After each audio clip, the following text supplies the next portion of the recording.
Salut tout le monde et bienvenue sur JeuxLab. Alors bienvenue sur cette nouvelle vidéo. Où aujourd'hui nous allons à la découverte de Formic, qui est une librairie très populaire de React.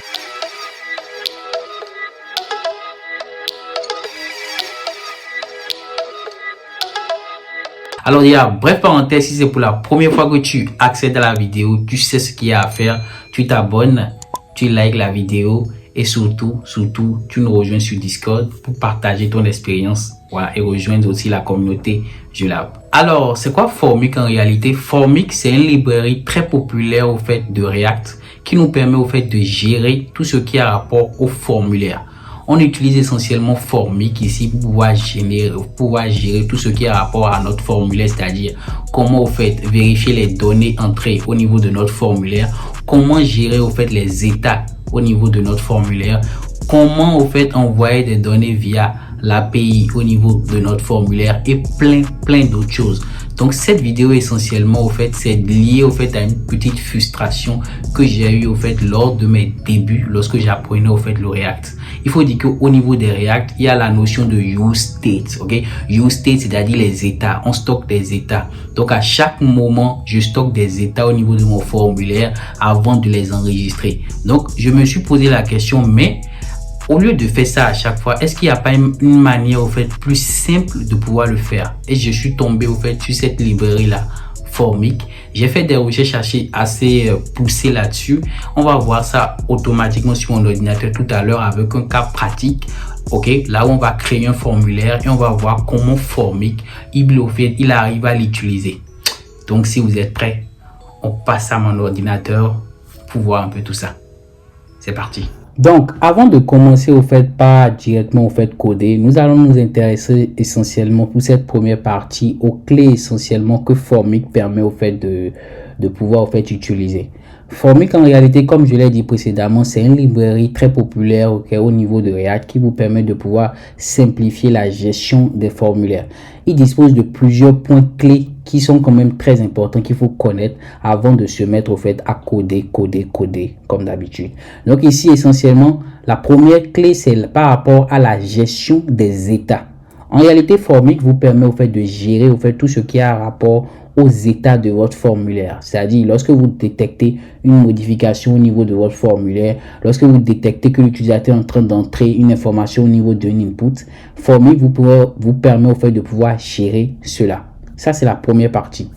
La deuxième partie, c'est par rapport à la gestion des événements. C'est-à-dire, lorsque l'utilisateur a soumis des informations qu'il a au fait enregistrées, lorsque l'utilisateur a modifié quelque chose, lorsqu'on détecte qu'il est en train de, par exemple, cliquer sur un input ou modifier ou taper des informations sur un input, on peut au fait détecter au fait l'événement qui se déclenche lorsqu'il le fait. Mis à part ça, Formic vous permet de gérer la validation de votre formulaire. Lorsque vous voulez valider un formulaire, vous avez besoin au fait de mettre des restrictions, des conditions sur des champs et ainsi de suite. Formic, il a au fait cette facilité là qui vous permet de rapidement le faire. Mis à part ça, Formic vous permet au fait d'afficher les erreurs, les différentes erreurs lorsque l'utilisateur n'aura pas entré des informations normales, lorsque l'utilisateur n'aura pas encore entré des informations très importantes ou des informations adéquates. Formic vous permet de pouvoir au fait gérer au fait l'affichage de tous ces messages d'erreur là.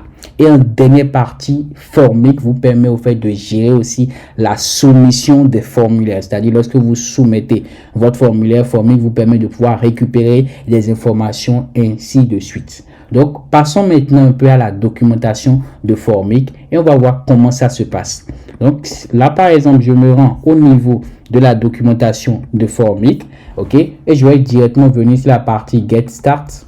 Et ici, quand je vais descendre, la première chose, c'est comment vous faites installer Formic sur notre projet React. Alors, pour ce tutoriel-là, vous pourrez au fait télécharger un projet React qui est disponible sur mon GitHub. C'est un projet React très simple que au fait vous pouvez vous utiliser pour pouvoir vraiment implémenter cela si vous voulez, ou soit vous-même vous pouvez créer votre propre projet React et l'implémenter au fur et à mesure. Donc ici c'est un projet très simple d'une application basique de React. Ici quand on démarre par exemple mon projet ici par exemple, hop, Ouais, j'ai juste mis au fait des routes ici. Et on a au fait déjà une route disponible ici pour pouvoir au fait gérer au fait tout ce qui a rapport à notre Formic. Donc ici pour vous montrer rapidement le code, c'est juste que ici au niveau de app, j'ai au fait créé plusieurs routes, ce que vous voyez ici. Ok, je vais clean au fait ça. Hop, ce que vous voyez au fait totalement en bas de mon écran là, ça au fait c'est le système de routage qui est là, qui me permet de gérer ça. Et au fait j'ai ma navbar ici dans un autre component et j'ai tout au fait les éléments de ma navbar là, c'est-à-dire ce que vous voyez ici, c'est ce qui est ici. Donc ici j'ai déjà créé au fait une URL, au fait une route, ok, pour mon Formic qui va pointer automatiquement sur un component, c'est-à-dire ici sur un composant que j'ai créé moi-même qui est là. Donc ici au niveau de Formic, vous voyez ici j'ai au fait mon component qui est là, Formic Learn. Alors quand je clique dessus, pour le moment je n'ai rien mis dessus. Ici on va juste mettre test et on va voir ce qui se passe. Ok, si je viens par exemple là, hop, voilà, j'ai trop zoomé. Donc ici vous voyez que mon composant ici, ma route Formic, au fait ici ce que j'ai mis là automatiquement ça marche. Ok, maintenant intéressons-nous au fait à l'installation de Formic sur notre projet. Donc pour installer Formic sur votre projet React, vous pouvez le faire de trois manières. La première manière, c'est de taper la commande npm install Formic. Ok, si vous utilisez npm pour démarrer votre projet. La deuxième commande, c'est d'utiliser yarn. Ok, si vous avez yarn sur votre projet, donc ici yarn add Formic. La dernière manière, c'est d'utiliser le cdn, c'est-à-dire au fait directement importer ce qui est ici dans votre projet. Nous, on va utiliser cette première manière là parce que ici, au niveau de mon projet, quand vous allez là par exemple, pour démarrer moi mon projet, j'ai tapé la commande npm start, c'est-à-dire là quand je vais stopper mon navigateur, je fais npm start comme ceci. Vous voyez que là j'ai démarré mon projet React avec cette commande là, donc j'utilise npm de mon côté. Donc ici je vais utiliser la commande npm pour pouvoir en fait installer Formic. Alors je fais cette commande là, npm install. Hop, donc quand je fais ça, il va m'installer Formic. Comment vérifier si Formic est bien installé? Parce que là, il a totalement installé. Mais comment le vérifier que tout marche? Je vais juste aller ici au niveau de mon package.json et je vais voir si j'ai Formic. Vous voyez que j'ai Formic là. Ok. Donc j'ai Formic et j'ai la version 2.9, 2.2.9. Autant pour moi. Donc Formic est bien installé sur mon projet React. Maintenant, comment l'utiliser dans un réel projet, ce qui est notre cas ici. Donc si je viens au niveau de la documentation, je descends toujours ici, on a au fait ici une première partie de comment ça marche. Donc ici supposons que ça par exemple c'est un composant, notre composant React. Donc ici il importe React ici et il importe aussi Formic. Donc ici au niveau de Formic, il dit que ça prend en première partie la valeur initiale. Ensuite, ça prend le validateur, ce que vous voyez là. En troisième partie, ça prend le onSubmit, c'est-à-dire lorsque l'utilisateur a soumis le formulaire, on peut au fait récupérer les informations. Par exemple, ici, il fait un alert et il affiche au fait les différentes valeurs entrées par l'utilisateur. Et après, maintenant, on a aussi ici cette partie-là, gestion des événements, ce que je vous ai dit tout à l'heure par rapport à détecter si l'utilisateur a soumis le formulaire, a fait un changement, a fait un blur sur un champ spécifique du formulaire, ainsi de suite. Et après maintenant cette partie là, c'est son formulaire Formic où il met au fait tout ce dont il a besoin pour par exemple ici afficher les erreurs. Si c'est l'erreur par rapport au mail, ici afficher l'erreur par rapport au mot de passe qui est entré, ainsi de suite. Donc nous on va pas se déranger, on va faire exactement la même chose pour voir au fait comment cela marche.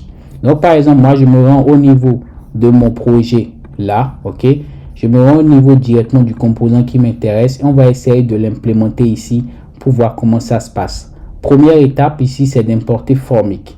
Donc vous voyez que Formic a été au fait ajouté au niveau de ce composant là. Deuxième étape maintenant, c'est de pouvoir au fait créer l'architecture de mon component. Donc première chose, c'est de faire ici Formic. Je vais au fait ici ajouter Formic il a besoin, je vais d'abord fermer pour ne pas m'embrouiller après comme ceci. Donc au niveau de cette partie là, première chose, il a besoin de la liste des valeurs initiales. Donc ici par exemple dans notre cas, on a besoin du mail et du mot de passe. Ok. Deuxième chose, il a besoin du validate. Donc le validate ici, c'est l'ensemble au fait des restrictions nécessaires pour pouvoir au fait faire valider le formulaire que l'utilisateur aura entré. C'est-à-dire au fait les informations qu'il va nous envoyer. On va mettre au fait ici des validateurs qui vont au fait valider ces données-là. Donc pour le moment, nous, on n'a pas de validateur. Pour le moment, on le laisse comme cela pour voilà, évoluer. Donc là, je le laisse comme ceci. En troisième partie maintenant, on a besoin au fait de détecter si l'utilisateur a soumis le formulaire. Donc on submit.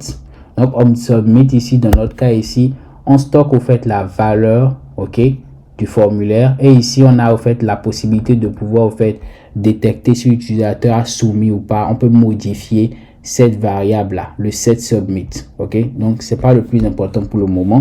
Je vais fermer ma balise là pour ne pas avoir des erreurs pour le moment. Hop. Et ici, ce qui va m'intéresser déjà ici, c'est de faire un console.log de values. Donc ici, hop, je vais mettre ici soumission par exemple, submit. Voilà. Maintenant, une fois que cela est fait, maintenant, on veut pouvoir en fait générer notre formulaire. Donc ici, on va d'abord ici stocker tous les états. Donc ici, par défaut, on a d'abord la valeur. On peut récupérer la valeur. On peut récupérer les erreurs. On peut récupérer au fait ici, lorsque l'utilisateur aura fait une modification par rapport à un champ, ici on peut récupérer au fait lorsque l'utilisateur modifie une information, le blur, le on submit et le is submit. Donc ici, j'ai besoin de toutes ces informations là. Tout ça, ce que vous voyez ici, c'est les outils au fait nécessaires pour pouvoir générer, pour pouvoir gérer les événements. Donc c'est parfait. Donc une fois que cela est fait, maintenant on va en fait essayer de générer notre formulaire. Donc ici on fait form submit et on appelle au fait le handle submit, c'est-à-dire lorsque l'utilisateur a soumis le formulaire comme ceci. Donc je fais ça.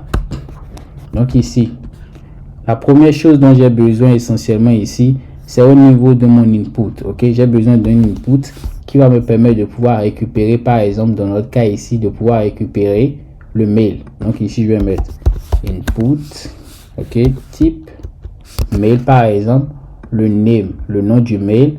Après ici je vais mettre au fait mes événements, le on change, le on blur et la valeur au fait qu'il aura entré. Remarquez que ici on met value.email. Donc ici automatiquement on détecte lorsque l'utilisateur sera en train d'entrer le mail. Donc une fois que cela est fait, on fait la même chose pour la partie password. Donc ici je vais juste ajouter mon label. Donc il ne le génère pas, je fais juste label. Autant pour moi il ne le fait pas, c'est pas grave. Donc ici label, voilà, c'est mieux. Donc ici ça c'est le label pour notre mail. On fait pareil pour le second. Donc ici label pour le mot de passe. Hop. Donc ici maintenant c'est la même chose, ici input et on va mettre ici le type. Donc le type chez nous ça serait mot de passe. Moi j'utilise Formic j'utilise Copilot pour générer au fait mes trucs automatiquement. C'est à cause de ça, c'est assez rapide comme ça. Sinon normalement on devrait tout taper. Donc ici je mets input, le type, le mot de passe, le name, password et je mets au fait ceci, ceci et ceci. Donc ici il faut remarquer que le on change c'est très important. Ça permet de détecter lorsque l'utilisateur est en train de modifier le champ. Le on blur, ça on peut l'enlever, on n'a pas forcément besoin de cela, par exemple dans notre cas ici. Si après on a au fait besoin au fait de pouvoir afficher un message automatiquement, on peut l'utiliser. Mais dans notre cas ici, on n'a pas encore besoin de cela pour le moment. Donc une fois que cela est fait, maintenant il reste une dernière étape.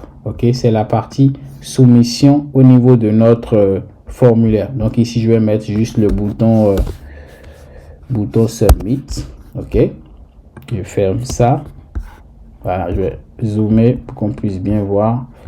Donc ici, lorsque l'utilisateur a soumis le formulaire et tout, Nous, au fait, on veut pouvoir faire ce dont on a besoin. Parfait. Donc ici, je fais ça. J'ai fait une erreur quelque part au niveau de notre input là. Je fais ça. Et hop, je vais juste clean mes données. Donc, je vais au fait aller au niveau de la doc. Je vais prendre exactement ce qui est ici. Donc, c'est ce que je voulais mettre sur ce côté-là. Hop. Voilà. Hop. Voilà. Donc, ici, je mets la valeur. Je mets au fait ici ce qui me permet de récupérer les erreurs. Ici, je mets au fait l'événement qui me permet de détecter s'il y a une modification, ainsi de suite. Le handle change, ok, lorsqu'il y a un changement au niveau de mon formulaire, c'est lui qui me le gère. Le on blur, on n'a pas besoin de l'utiliser pour le moment. Donc le on blur, c'est essentiellement détecter si l'utilisateur au fait il est sur un champ, ok, et il sort du champ. Lorsqu'il sort du champ automatiquement, c'est là que le on blur au fait se détecte. On va le voir, ok, tout au long de la vidéo. Cette partie là on submit, c'est-à-dire lorsque l'utilisateur aura soumis le formulaire, automatiquement il appelle celui-ci et celui-ci va appeler au fait le on submit qui est au niveau du formic. Ok, donc une fois que cela est fait maintenant, parfait, on va juste résoudre mon problème d'erreur que j'ai sur ce côté là. Donc ici je pense que c'est ça. Attendez, donc directement là je vais juste voir au niveau de la doc. Donc ici le form. Voilà, tac tac, là, hop. Donc je repars là, on va voir ce qui se passe. Hop. Ouais. On va voir ce qui se passe. Oui, autant pour moi. Ici, j'ai mis mon form. Donc là, j'ai juste oublié de fermer mon form. Donc ici, hop. Voilà, je ferme mon form. Donc une fois que c'est fermé, je ferme celui-ci, je ferme ça. Je vois que tout est fermé et c'est bon.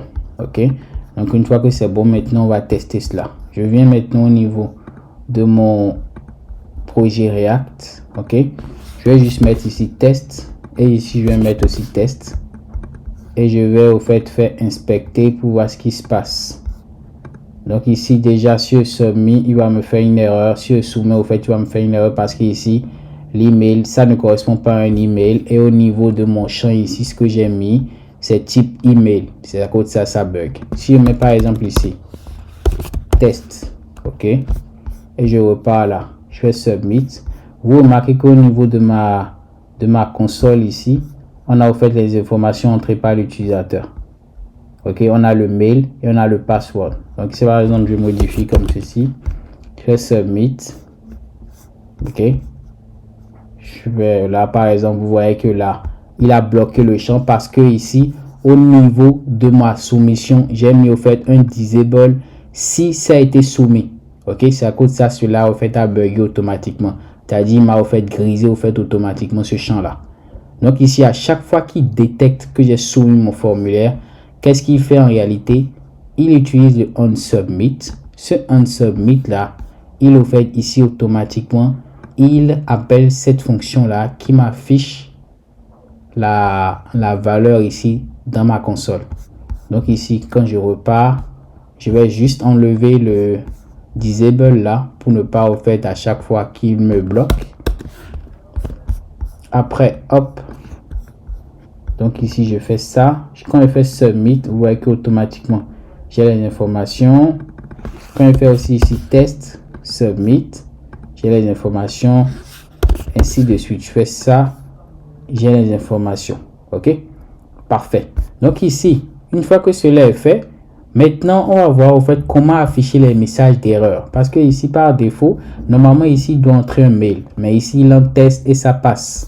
Or normalement il ne doit pas pouvoir le faire et c'est là que cette partie là elle intervient, c'est-à-dire ici, ok, la partie validateur. On va au fait mettre au fait le validateur qui va nous permettre de pouvoir valider si les informations entrées sont correctes. Je vais prendre juste ce qui est ici, je vais repartir au niveau de ma partie validate et je vais le remplacer par ça. Donc, ce qui m'intéresse essentiellement ici, remarquez, au niveau du validate, ici, il crée d'abord un objet vide. Et maintenant, il demande, il dit si la valeur du mail n'est pas entrée, alors tu me dis que le mail est obligatoire. Donc, par exemple, ici, je vais mettre ici, par exemple, je mets ici, veuillez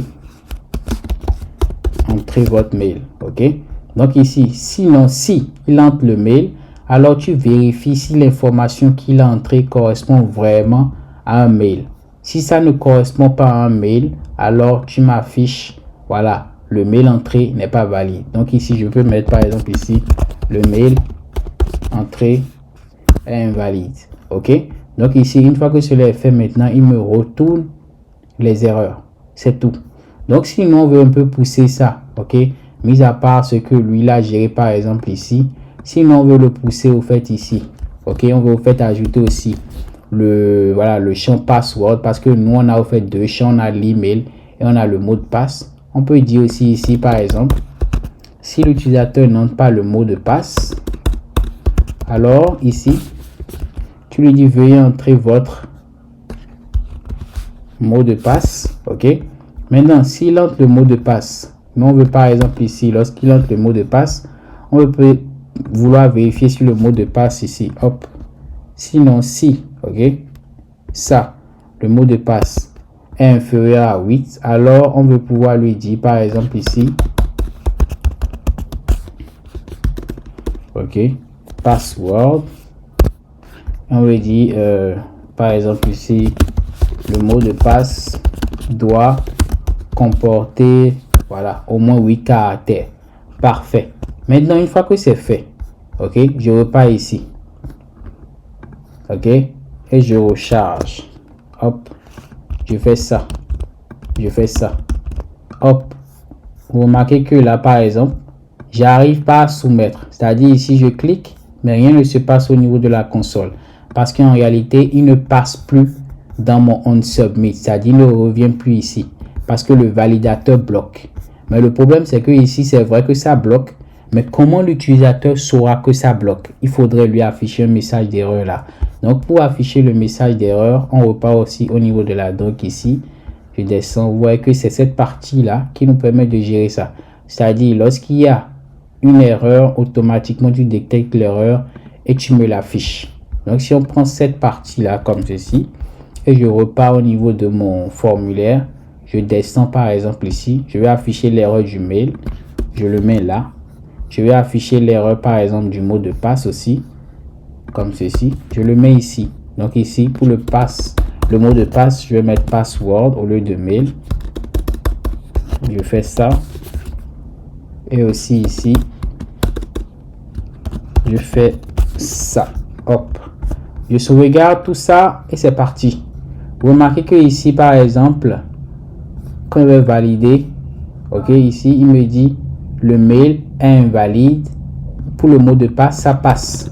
Si je fais ça, par exemple, remarquez qu'il met automatiquement le mot de passe doit comporter au moins 8 caractères. Ne regardez pas le ne regardez pas le design, c'est totalement pété, hein. Après, c'est que du bootstrap, on peut le faire rapidement. On va essayer rapidement de le faire. Je fais ça, div class name. Donc ici, je vais mettre container. Donc ici, je vais mettre div. Hop. Je vais mettre ici class name. Je vais mettre ici raw. Hop. Donc ici, voilà. Je vais mettre ici classe. Donc là, au moins pour que ça soit bien présentable, pour qu'on puisse vraiment voir ce qui se passe. Je fais ça. Donc ici, ce que je vais faire, je vais juste prendre tout ce qui est ici, là. Et je vais le mettre ici. Donc je fais pareil pour l'autre. Je mets ma div. Et là, je vais mettre juste classe. Hop. Et ici, je vais prendre ce qui est ici. Que je vais mettre là. Et en dernière partie, je fais la même chose. Bon, oui, ça, je vais mettre 12. Donc, je fais ici, point div. Donc, ici, col-12. Et je prends celui-ci. Et hop, je le mets ici. Donc je n'oublie pas au niveau de cette partie là de mettre class et de mettre ici form control. Voilà, donc je fais pareil, hein, c'est juste des copier-coller à chaque fois. Donc ici ça je pense qu'on est bon. Et donc ici je vais mettre juste class name, btn primary. Sauvegarde tout ça et je pense qu'on doit avoir quelque chose de mieux là. Parfait, là c'est mieux que ce qu'on avait. Donc ici par exemple il n'a pas entré un mail valide, donc automatiquement il lui dit que le mail n'est pas valide, le mot de passe aussi. Mais quand je fais ça, automatiquement vous voyez que ça disparaît. Donc ici quand je vais mettre entrer un mail valide, par exemple test comme ceci, automatiquement c'est bon. Ce qui fait que ici au niveau de cette partie inspecter comme ceci, je vais submit et maintenant on a en fait ces informations correctement envoyées. Donc ici pareil, on peut faire beaucoup d'autres choses avec. Donc ici par exemple vous remarquez que lorsqu'il détecte qu'il y a une erreur, automatiquement il affiche le message d'erreur. Lorsqu'il détecte automatiquement qu'il y a une erreur aussi ici, automatiquement il m'affiche le message d'erreur. Supposons par exemple que j'enlève le onChange et vous allez remarquer ce qui se passe.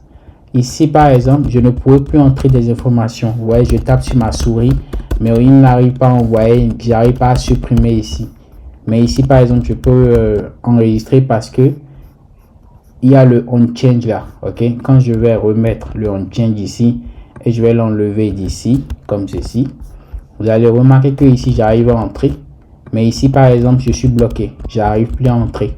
Et c'est ce que c'est, au fait c'est l'utilisation de ce onChange là qui me permet de détecter les modifications et de directement modifier au fait le message. En réalité le onChange, qu'est-ce qu'il fait? Si on veut le faire, on veut le caricaturer ici, c'est qu'il fait comme ceci. En fait, ce qu'il fait essentiellement, c'est qu'il fait un set value et il prend au fait la valeur. C'est-à-dire, il prend par exemple, si c'est le mail, il va prendre le mail et il va au fait mettre la valeur normale ici de ce que j'ai entré. Si j'ai entré Toto, il va mettre Toto. Donc, automatiquement, lui me modifie tout ça. Ce qui m'évite de pouvoir au fait de me mettre au fait à utiliser les sets, les use state pour chaque input, ainsi de suite. Cela m'évite tout ça parce que le onChange, lui, me fait tout automatiquement. Je sais pas si c'est bien compris pour cette première étape là. On continue rapidement pour terminer cette section. On continue au niveau de la documentation et on va voir au fait la deuxième manière de pouvoir au fait implémenter les formiques. Donc la deuxième manière pour pouvoir au fait implémenter les formiques ici, c'est de pouvoir ici gérer au fait la notion de formique, de forme, de field et d'erreur message. Donc comment au fait l'implémenter? C'est le même principe. Ici on a formique, on met la valeur initiale. Ici on a constant validate, on met au fait tout ce qui a rapport à nos erreurs et tout. Et ici, lorsque l'utilisateur au fait aura soumis le formulaire automatiquement ici, on peut au fait récupérer ces informations là. Maintenant, la seule chose qui change, c'est par rapport à la manière dont on récupère les informations. C'est-à-dire ici le field, on met le type mail et ici après on met le name. Donc ici, ce qui m'intéresse essentiellement, c'est de pouvoir au fait utiliser cette partie là, le field, pour pouvoir au fait valider mon information ou pouvoir au fait soumettre mon formulaire. Donc, c'est ce qu'on va faire tout de suite. Donc, je vais faire ça. Je vais juste prendre ce qui est ici. Je vais le remplacer par ça. Première chose. Seconde chose ici, c'est de modifier tout ce qui a rapport au label et tout. Donc, ici, je vais utiliser le field comme ceci. Donc, ici, ce que je vais modifier, je pense que vous l'avez remarqué, c'est au niveau de cette partie-là. Je vais plus utiliser le input, mais je vais utiliser le field. Je vais enlever tout ça. Hop, je le mets là. Donc, je mets field, le type c'est mail et le name c'est mail. Donc, je fais aussi pareil ici pour gérer au fait les erreurs de message. Donc, je vais prendre au fait ici erreur et je vais au fait remplacer tout ceci par erreur message. Je vais mettre le name, je vais mettre email, component. Bon, bref, on n'a pas besoin de cette partie là, component div. Mais bon, on le laisse pour le moment. On va voir au fait au fur et à mesure ce que ça permet de faire. Donc, je fais pareil pour la partie password. Donc, ici, je vais prendre ce field là. et je vais au fait ici au niveau de mon input de formulaire ici, hop, je vais mettre ça. Et la dernière partie, hop, je prends ça et je vais mettre ça ici. Donc ici, vous voyez que j'ai au fait totalement remplacé au fait ma validation par ce que vous avez vu précédemment. Donc tout ce qu'on a fait précédemment, on l'a remplacé par maintenant des outils au fait directement de Formy qui sont là. Ok, donc jusque là on n'a pas de souci. Et la dernière partie maintenant c'est pour la soumission. Donc ici lorsqu'il va soumettre le formulaire, donc je prends ça, hop, je remplace. Donc ici j'ai pas besoin du disable pour le moment, sinon ça va me bloquer. Je sauvegarde et on repart au niveau de notre projet ici et vous voyez que j'ai le même rendu. Ok, bon, ici voilà, le CSS, le Bootstrap, il est totalement parti comme ceci, parce que c'est normal, parce que ici voilà, j'ai enlevé le form control, mais ici on peut au fait utiliser la classe form control et on va voir ce que ça donne. Form control, je sauvegarde, hop, là on n'a aucun rendu, hop, je fais ça. Donc remarquez ici déjà que lorsque j'ai utilisé, j'ai fait une erreur autant pour moi, c'était pas ici que je dois le mettre, hein. Je dois le mettre au fait ici, hop, voilà, je sauvegarde et là c'est parfait. Vous voyez, je peux au fait utiliser les classes de Bootstrap automatiquement dans mon field. Ce qui est intéressant ici qu'il faut remarquer, c'est que au niveau de mon code, j'ai utilisé field, mais au niveau de mon inspecteur ici, quand je clique dessus, vous voyez que ici il m'ajoute le input name email, le type email, et ici il m'ajoute la classe form.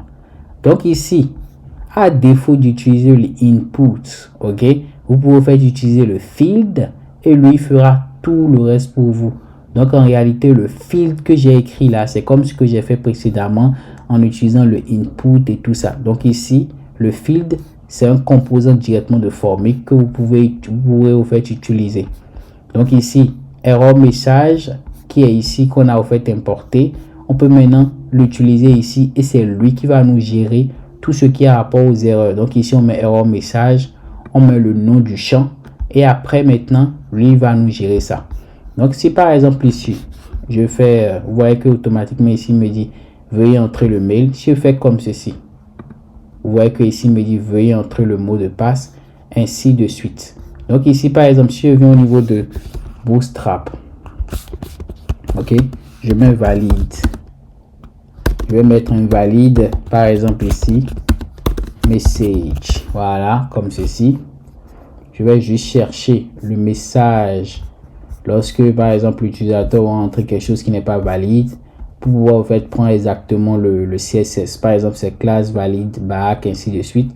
Donc ici je descends, please, voilà, je vais prendre par exemple cette classe là et on va voir ce qui se passe. Donc ici error message, je vais mettre ici class name, hop, je fais ça. Donc pareil ici class name, hop, je fais ça. Et maintenant on repart ici au niveau de notre projet et on fait la même chose. Je fais ça, hop, donc ici je fais test, je fais submit. Est-ce que je suis là où il faut être? Hop, je pense que je suis là où il faut être. Donc ici la partie class name ne marche pas. Donc ici je vais enlever ça pour voir ce qui se passe. J'enlève d'abord, hop. Déjà ici on remarque que notre input là n'est pas totalement bon. C'est normal parce que ici j'ai pas mis la directive, la classe au fait qu'il faut. Donc btn primary, je sauvegarde et là on doit avoir quelque chose de mieux. Donc ici je fais ça, on a déjà cette partie qui nous affiche notre erreur. Pareil ici, ok. Ce que je voulais essayer de faire et j'ai fait, ça n'a pas marché, c'est cette partie là où je voulais au fait afficher le message comme ce qui est ici. Donc on va le voir après hein, sur la deuxième session de la vidéo. Je viens ici par exemple, on voit qu'on a notre div ici automatiquement, ok. Donc la div au fait qui est ici automatiquement, on l'a au fait sur notre composant. Donc ici component div, ça nous permet au fait de pouvoir au fait mettre un message, une div entre le message qui sera généré par l'error component. Donc si vous voulez vous faites fouiller aussi au niveau de l'error component comment ça marche, ou vous faites aller au niveau de la documentation. Moi par exemple je vais taper error ici, et ici il va m'expliquer comment ça marche, comment je peux vous faire l'implémenter, et ainsi de suite. Donc ici par exemple error, le nom de l'erreur. Ok, je descends. Donc ici error machin truc, ici name. Ici maintenant je peux gérer ça autrement, ouais, comme je peux le gérer comme ceci. Donc ici on prend ça par exemple, ok, juste pour tester, je fais ça. Donc ici hop, j'enlève, je fais message. Moi dans mon cas je vais faire div, je vais faire classe name, ok, et je vais maintenant mettre la classe de Bootstrap qu'on veut utiliser. Donc ici je vais prendre ça comme ceci, hop, et normalement on ne devait plus avoir de bug. Je fais ça pour le là on est au niveau de password, hop, et je fais pareil ici, hop. Donc ici email, on est bon, je pense. Email, password invalide. Donc normalement si tout marche bien, on doit au fait avoir un truc comme ceci, on doit au fait avoir du rouge comme ceci. Donc ici je repars au niveau de notre projet, ok, je fais submit. Je vais d'abord voir si ça marche ou pas. Je fais submit. Vous voyez que là on a bien au fait la div au fait qui est affichée, mais ça ne s'affiche pas ici. Ok, je recharge. Là pour le moment c'est pas affiché, mais quand on fait ce submit, vous voyez que là il s'ajoute automatiquement, sauf que cette fois-ci chez nous il n'affiche pas bien la classe. Ok, donc là c'est à voir après pourquoi ça fait ça, mais normalement ici on ne devait pas avoir de soucis, hein. Tout devait marcher, donc ça c'est pas un problème. On a vu comment vous faites valider les informations, comment vous faites afficher les messages au niveau de Formic. Alors qu'est-ce qu'il faut retenir pour voilà cette brève présentation de Formic? Donc ce qu'il faut retenir essentiellement au niveau de cette présentation de Formic, c'est que Formic vous permet de pouvoir gérer de manière facile au fait votre formulaire. Donc pour gérer au fait vos formulaires avec Formic, première chose à faire, c'est d'installer Formic sur votre projet. Donc si vous allez au niveau de la documentation, pour pouvoir l'installer, vous tapez cette commande là, ok, ou soit cette commande là, ou soit vous utilisez le CDN. C'est ce que vous voyez ici. Ok, une fois que c'est installé maintenant sur votre projet, vous pouvez faire aller au niveau de vos composants. Par exemple, moi dans mon cas ici, j'ai au fait mon composant que vous voyez ici, ok, et ce composant là j'ai injecté Formic à l'intérieur. Une fois que j'injecte Formic à l'intérieur, je peux maintenant utiliser Formic. Pour utiliser Formic, ici vous appelez au fait cette directive là. Donc Formic qui prend en paramètre 3 éléments. Le premier élément c'est la valeur initiale. Le deuxième élément c'est le validateur. C'est ce que vous voyez ici. Le dernier élément c'est le onSubmit, c'est-à-dire lorsque l'utilisateur soumet le formulaire. Donc ici par exemple dans notre cas, on a juste fait un console log pour récupérer les données. Si c'était sur un réel projet, on pourra au fait ici envoyer ces données à la partie API pour qu'il fasse un traitement, ainsi de suite. Ok, donc pour le moment, nous on arrive à récupérer toutes les données. Le quatrième élément, c'est la liste des événements disponibles sur Formic. Nous on a utilisé juste le onSubmit, c'est-à-dire lorsque l'utilisateur aura soumis le formulaire. Lorsque l'utilisateur va cliquer sur le bouton Submit que vous voyez ici, automatiquement le onSubmit va se détecter. Lorsqu'il se détecte, automatiquement lui va aller chercher le onSubmit pour pouvoir m'afficher la liste des valeurs entrées par l'utilisateur. Après, vous pouvez utiliser d'autres événements comme le onBlur, comme le onChange, ok, qui vous permet de pouvoir faire des traitements spécifiques lorsque vous détectez des événements spécifiques, comme lorsqu'il changera au fait une information, lorsqu'il va au fait passer d'un formulaire à un autre, le on blur par exemple. C'est ça que cela permet de faire. Donc, on descend.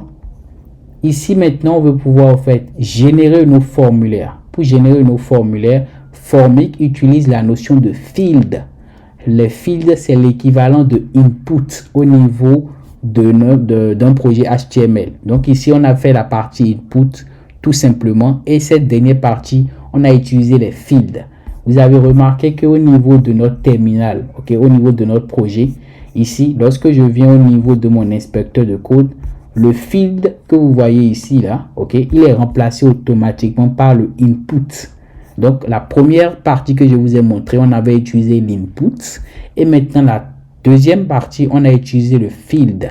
Donc, pour gérer au fait des erreurs, Formic vous met au fait à disposition ici un attribut qu'on appelle error qui vous permet de gérer les erreurs. Donc, vous remarquez que ici, au niveau des erreurs, par exemple, ici, on a au fait ici un composant spécifique de Formic qu'on appelle error message qui nous permet au fait de pouvoir au fait afficher la liste des erreurs spécifiques. Donc ici, la syntaxe c'est error message. On met le nom du champ qu'on souhaite, dont on souhaite au fait savoir s'il y a une erreur par rapport à ce champ là, et on peut maintenant l'afficher ici. Nous on l'a fait comme ça parce qu'on voulait gérer au fait la partie style au niveau de notre composant. Donc si vous voulez gérer la partie style, ou vous voulez au fait ajouter des classes, c'est la meilleure manière de faire qui est là. On a fait pareil pour la partie password, et après on a en fait ajouté notre bouton submit. Donc ici, lorsque l'utilisateur aura soumis le formulaire, en réalité le scénario c'est il soumet le formulaire, Formic passe par cette partie validation pour voir si toutes les données sont correctes. Si toutes les données ne sont pas correctes, alors Formic revient ici et il affiche les messages d'erreur que vous voyez ici. Si les messages, les informations envoyées sont correctes, Formic vient ici, il voit que tout est correct et il revient au niveau de on submit et il nous fait le console log. Et c'est tout. Je suis à la fin de cette première partie par rapport à Formic. Je ne sais pas si ça a été totalement bien expliqué. Laissez-moi en commentaire si vous avez des préoccupations par rapport à ça, pour que je puisse faire une autre vidéo par rapport à ça où on va un peu approfondir. Donc, je tiens quand même à dire que la deuxième vidéo va dépendre de vous. Si vous voulez vraiment une vidéo par rapport à Formic de manière plus approfondie, laissez-moi un commentaire. Voilà, je veux, laissez-moi un commentaire. Par exemple un message je veux par exemple, et là je saurai que vous avez besoin d'une nouvelle vidéo par rapport à ça. Likez la vidéo, on se donne rendez-vous pour la prochaine vidéo les gars. Peace.